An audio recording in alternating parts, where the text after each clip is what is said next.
Hi అండి అందరికీ ముందుగా అందరికీ పౌర్ణమి శుభాకాంక్షలు అండి. పౌర్ణమి రోజు ఉదయం అయితే నేను ఇంట్లో పూజనైతే ఈ విధంగా అయితే చేసుకున్నాను. ఇది వచ్చేసి ద్వాదశి రోజు ఈవినింగ్ పూజ అండి. తులసీదార లక్ష్మీనారాయణ స్వామి కళ్యాణం అయితే ఈ విధంగా అయితే నేను జరుపుకున్నాను. పౌర్ణమి మరియు ద్వాదశి పూజను అయితే కలిపి పెడుతున్నాను అనమాట. ఈ విధంగా అయితే పూజ చేసుకున్న తర్వాత 5 ముత్తైదులకైతే తాంబూలం అయితే ఇచ్చానమాట. ఈరోజు కళ్యాణం అయిన తర్వాత 5 ముత్తైదులకి తాంబూలం ఇవ్వాలి కదా, తాంబూలం అయితే ఇచ్చాను. ఇంకా ఇది వచ్చేసి పౌర్ణమి రోజు పూజ అండి.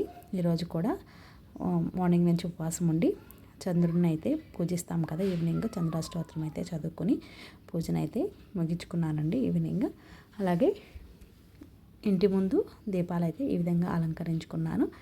ఇంట్లో పూర్తయిన తర్వాత గుడికైతే వెళ్ళామన్నమాట. గుడిలో ఈరోజు 365 ఒత్తులు అయితే వెలిగిస్తాం కదా, అవైతే వెలిగించడానికి మా వారు మేము పిల్లలు అయితే వెళ్ళాము. నచ్చితే లైక్ చేయండి, సబ్స్క్రైబ్ చేయండి. Thank you.